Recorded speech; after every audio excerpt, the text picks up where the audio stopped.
Buongiorno da Leandro Maggi, buongiorno da Portoviedo della Sala Eracle. Siamo qui per l'incontro con Michele Santoro, il giornalista che ha presentato il suo libro Nient'altro che la verità, nato dal suo incontro con Maurizio Avola, mafioso vicino alla cupola mafiosa appunto. Afferma Santoro: non so bene perché ho deciso di incontrare uno che ha ucciso 80 persone, ma ho deciso di seguirlo in un labirinto di incontri.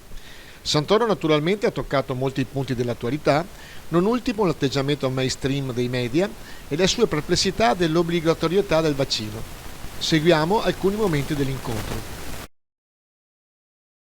Uno dei, sicuramente non me ne vogliano gli altri autori di questi giorni, ma sicuramente l'incontro più importante di questa settimana per noi, perché dottor Santoro, questa è una fiera del libro che fino a qualche anno fa qui avevamo tutti i libri in vendita, come dicevo prima, libri in vendita ora non ne abbiamo. Per quest'anno la vendita è stata momentaneamente sospesa, ma speriamo di riprendere il prossimo anno, e però insomma abbiamo fatto una settimana di parole, di autori, di creatività, anche una settimana di foto di bambini che sono stati premiati per essere i maggiori lettori, quindi diciamo una settimana dedicata al diritto d'autore in questo caso. Michele Santoro da oltre 20 anni è impegnato in un coraggioso e difficile lavoro di approfondimento giornalistico televisivo, che è un raro esempio di informazione non pregiudizialmente schierata e che lo ha portato a collezionare un uguale numero di polemiche e di scontri con governi di colori opposti. Quindi sempre in un paese c'è una visione prevalente dei mezzi di comunicazione, cioè diciamo una visione della maggioranza che risponde anche un po' al senso comune di quel paese, no? Cioè se quel paese in quel momento adora Berlusconi, diciamo che i mezzi di comunicazione, non solo quelli di Berlusconi ma anche gli altri, terranno conto di questa passione che il paese sta pronunciando nei confronti di un leader. E quindi di conseguenza cosa si può fare quando l'universo mondo dei mezzi di comunicazione si orienta in un certo modo? Si può mettere un punto interrogativo. E allora pensate, io sono la testimonianza dell'importanza del punto interrogativo. Quindi, che cos'è un punto interrogativo? No, il punto interrogativo è importante. Pensate per esempio alle varie guerre che ci sono state, no? E pensate come si fa in televisione a mettere un punto interrogativo. Ora, dobbiamo capire che se io una telecamera la oriento lì, vedo un certo pezzo della realtà. Se io la telecamera la oriento lì, vedo un altro pezzo della realtà.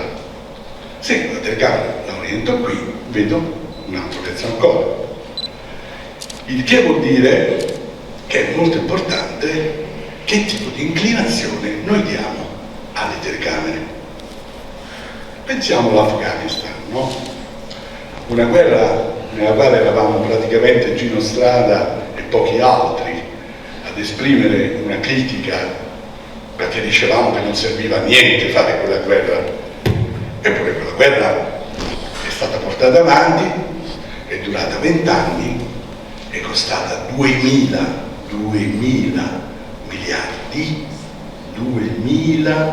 miliardi e non è servita a niente. Ora con 2000 miliardi, come diceva Gino e come dicevo anch'io, potevamo comprare l'Afghanistan, andavamo dalle tribù, trattavamo, insomma, e gli facevamo deporre le armi a tutti, bastava dargli i soldi e quelli non sparavano più. Naturalmente questa strada non era utile per chi deve produrre bombe e smaltirle prima di fare un nuovo rifornimento di armamenti nuovi. Quindi, di conseguenza, la strada che si è scelta è stata quella dei bombardamenti, per cui noi arriviamo a un certo punto che non capiamo, ma perché l'abbiamo persa questa guerra dei 20 anni in Afghanistan? E perché non lo capiamo? Non lo capiamo perché al momento in cui questa guerra è nata esisteva ancora un punto interrogativo in Italia. E quindi anche se c'era una prevalenza dei mezzi di comunicazione che dicevano che la guerra era giusta, ma c'era un poderoso punto interrogativo su quella guerra. È giusta?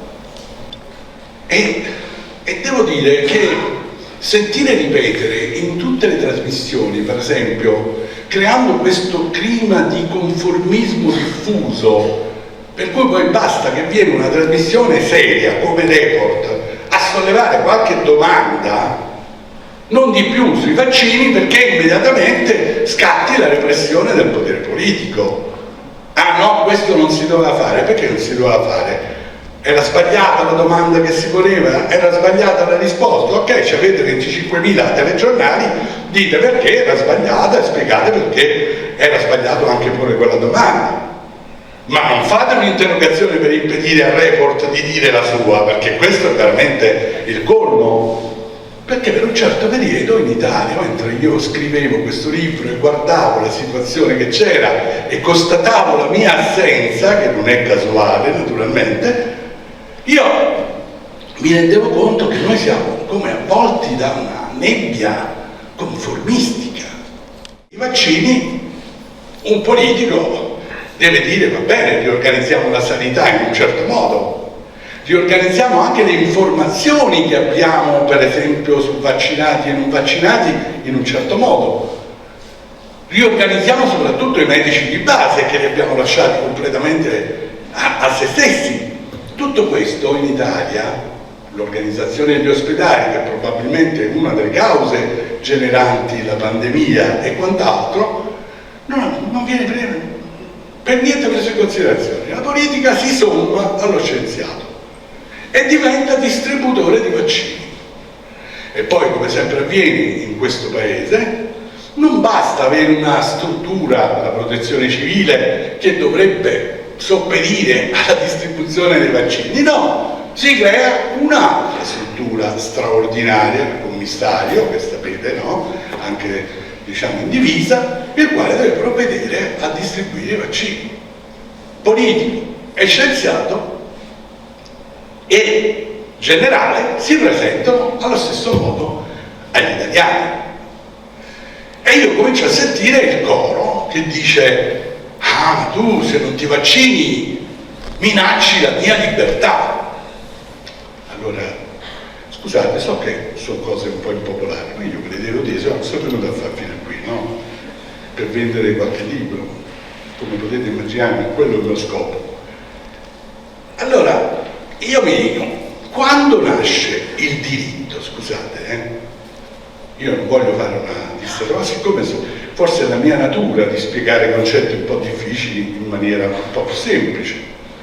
Il diritto nasce quando il sovrano ammette che può fare le leggi, può decidere quello che vuole sulle tasse, ma si deve arrestare sulla soglia di casa mia. Ora il sovrano può essere un monarca, può essere ma può essere il popolo sovrano, che si esprime attraverso le sue istituzioni. Ma a casa mia il popolo sovrano non può comandare. Ora cosa c'è di più in casa mia, diciamo, del corpo? A casa mia posso decidere se fare o non fare una certa cosa.